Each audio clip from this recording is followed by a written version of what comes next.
ورحمة الله إن الحمد لله وإن الشكر لله والصلاة والسلام على من لا نبي بعده فأعوذ بالله من الشيطان الرجيم بسم الله الرحمن الرحيم قوا أنفسكم وأهليكم نارا وقال النبي صلى الله عليه وسلم ألا كلكم راع وكلكم مسؤول عن رعيته উপস্থিত সম্মানিত নুরানি এবং ইবতেদায়ী মাদ্রাসার সম্মানিত পরিচালক বৃন্দ, উপস্থিত রয়েছেন সম্মানিত শিক্ষক মণ্ডলী এবং আমার দিন দরদি ছোট বাচ্চাদের এবং আমাদের ভবিষ্যতের যে যারা কর্ণধার তাদের অভিভাবক বৃন্দ, আসসালামু আলাইকুম ওয়া রাহমাতুল্লাহ। সম্মানিত উপস্থিতি, আমি বলতে চাই যে আমরা যে নুরানি মাদ্রাসায় আমাদের সন্তানদেরকে পাঠাচ্ছি, আমারও একটা ছেলে এখানে পড়ে, তো এখানে মাদ্রাসা থেকে যে তরবিয়ত বা যে শিক্ষা পায় সাথে পাশাপাশি যদি আমাদের বাড়ির পরিবেশের সাথে এটা সমন্বয় হয়, শুধু মাদ্রাসার শিক্ষা যথেষ্ট নয়, মাদ্রাসা শিক্ষার সাথে সাথে যদি আমাদের বাড়ির পরিবেশ বাড়ির সাথে মাদ্রাসার সাথে যদি সমন্বয় হয়, তাহলেই আমাদের সন্তানরা আমরা যে উদ্দেশ্যে মাদ্রাসায় পাঠাচ্ছি ওই কাঙ্ক্ষিত মঞ্জিলে পৌঁছতে পারবে। সম্মানিত উপস্থিতি, আমরা আমাদের সন্তানরা আমাদের জন্য নিয়ামত, আল্লাহ তাআলার বড় নিয়ামত। আল্লাহ তাআলা কোরআনের ভিতর বলেন কু আনফুসাকুম ওয়া আহলিকুম নারা, যে রাসূলুল্লাহ সাল্লাল্লাহু আলাইহি ওয়াসাল্লামকে আল্লাহ তাআলা বলতেছেন যে হে নবী, আপনি নিজে জাহান্নামের আগুন থেকে বাঁচেন এবং আপনার আহলে পরিবার পরিজন যারা রয়েছে তাদেরকে জাহান্নামের আগুন থেকে বাঁচান। আমাদের সন্তানরা দেখেন চতুর্পাশে আমাদের সমাজের এখন যে অবস্থা, আমাদের গ্রামের যে পরিবেশ চতুর্দিকে, আমাদের বাচ্চাদের ঈমান হননের জন্য, চরিত্র হননের জন্য অনেক ডিভাইস, অনেক রকমের চক্রান্ত উৎপেতে আছে। এমন অবস্থায় আমাদের সন্তানদেরকে মাদ্রাসায় পাঠাতে পারা এটা আল্লাহ তাআলার বড় নিয়ামত।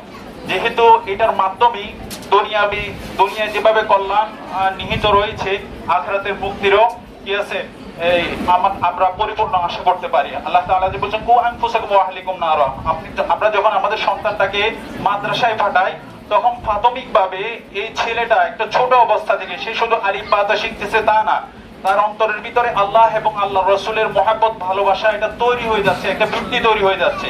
আর যার ভিত্তিটা এভাবে শুরু থেকে আল্লাহ আর আল্লাহ রসুলের অনুসরণের মাধ্যমে, কথার মাধ্যমে ভিত্তি তৈরি হবে, সে কখনো পথভ্রষ্ট হবে না, সেই সমাজের জন্য, গ্রামের জন্য, দেশের জন্য কখনো অমঙ্গল বয়ে আনবে না। সম্মানিত উপস্থিতি, আমি সবার দায়িত্ব সম্পর্কে শুধু একটা বলবো, একটা হাদিস যেটা বুখারী শরীফের ভিতরে আসছে, রাসূলুল্লাহ সাল্লাল্লাহু আলাইহি ওয়াসাল্লাম বলেন আলা কুল্লুকুম রাঈন ওয়া কুল্লুকুম মাসউলুন আন রাঈয়াতিহি, তোমরা প্রত্যেকেই দায়িত্বশীল, তোমাদের প্রত্যেককে তোমাদের দায়িত্ব সম্পর্কে জিজ্ঞাসা করা হবে। এই কথাটা যদি আমরা মাথায় রাখি, এই মাদ্রাসার যারা পরিচালনায় সদস্যবৃন্দ রয়েছেন তারা, যারা শিক্ষক মন্ডলী রয়েছেন তারা, এবং যারা অভিভাবক রয়েছেন তারা প্রত্যেকেই এই একটা হাদিসের উপর যদি আমরা আমল করি তাহলে এটাই যথেষ্ট। সম্মানিত উপস্থিতি, এই জন্য আমি এখন আপনাদের সম্মুখে যে তিনটা বিষয় খুব গুরুত্বপূর্ণ, এগুলো আমরা যদি সমন্বয় করতে পারি তাহলে আশা করি আমরা আমাদের সন্তানকে যে মাদ্রাসায় পাঠাচ্ছি এটা কাঙ্ক্ষিত ফল আমরা পাবো।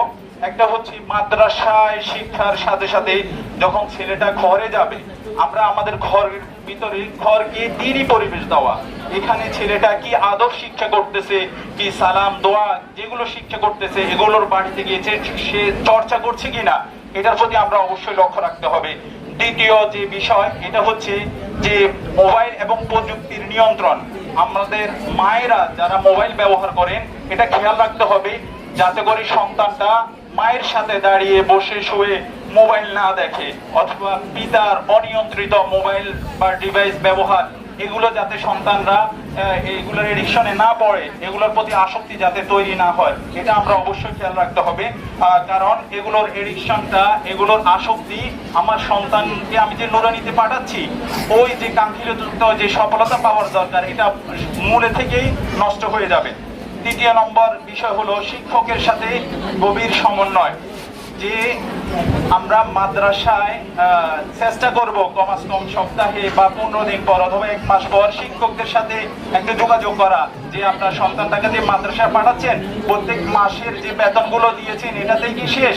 আপনার সন্তানকে মাদ্রাসা পাঠাচ্ছেন এটাতেই শেষ না, আপনার সন্তানটার পড়ালেখা, আদব আখলাক কি পরিবর্তন হচ্ছে এটা শিক্ষকের সাথে পরামর্শ করবেন। আরেকটা বিষয় যেটা সবচেয়ে গুরুত্বপূর্ণ বলে আমি মনে করি, এটা হচ্ছে সবাই ওস্তাদরা, সম্মানিত শিক্ষকরা শাসন করেন ক্ষেত্রে। তো সবচেয়ে বড় কথা হচ্ছে সব ছেলের তো মেধা এক না, কারো মেধা বেশি কারো কম। তো ওই হিসাবে আমি শিক্ষকদের প্রতি অনুরোধ করব, ওনারাও যাতে ওই যারা ছেলে আছে, শুধু যারা ভালো ছেলে মানে মেধাবী ছেলে, শুধু তাদের প্রতি লক্ষ্য না রেখে যারা দুর্বল তাদের প্রতিও সম নজর দেয়। কারণ হচ্ছে আমরা যারা অভিভাবক, আমরা সন্তানগুলোকে আপনাদের নিকট পাঠাচ্ছি, আমাদের প্রত্যেক সন্তানগুলোকে যাতে করে দ্বীনি শিক্ষায় পরিপূর্ণ জ্ঞান সে অর্জন করতে পারে, দুনিয়া এবং আখিরাতে আমাদের জন্য কল্যাণ বয়ে আনতে পারে, এই জন্য আমরা মাদ্রাসায় পাঠাই। এই জন্য আমি শিক্ষকদের প্রতি অনুরোধ জানাবো তারা যাতে করে তারা সমান দৃষ্টিতে সবাইকে দেখেন। আর শিক্ষকদের ব্যাপারে আমি বলবো, আসলে ওনারা যে কষ্ট করতেছেন, ওনাদের এটার প্রতিদান আমাদের দেওয়া সম্ভব না। ওনাদের যে কষ্ট, ওনাদের যে মেহনত, ওনাদের যে কষ্টগুলো, এগুলো আল্লাহ তাআলার কাছে বলি, আল্লাহ তাআলা ওনাদের মেহনতকে কবুল করুক। তাকাব্বালাল্লাহু আমালাহুম ওয়া রাফা'a কদরাহুম ফিদ দারাইন। আল্লাহ তাআলার কাছে এই দোয়া করি। সবশেষে আমি বলবো যে আমরা দোয়া করব আল্লাহ তাআলা যেন এই মাদ্রাসাকে কবুল করেন, আমাদের সন্তানদেরকে যেমন কবুল করেন, এবং ওস্তাদরা যারা অনেক কষ্ট করে আমাদের সন্তানদেরকে এখানে মানুষ করার জন্য চেষ্টা করতেছেন, তিনাদের জন্য আমরা দোয়া করব আল্লাহ তাআলা ওনাদেরকে যেন উভয় জাহানে কল্যাণ এবং মুক্তি দান করেন। ওয়া আখিরু দাওয়ানা আলহামদুলিল্লাহ।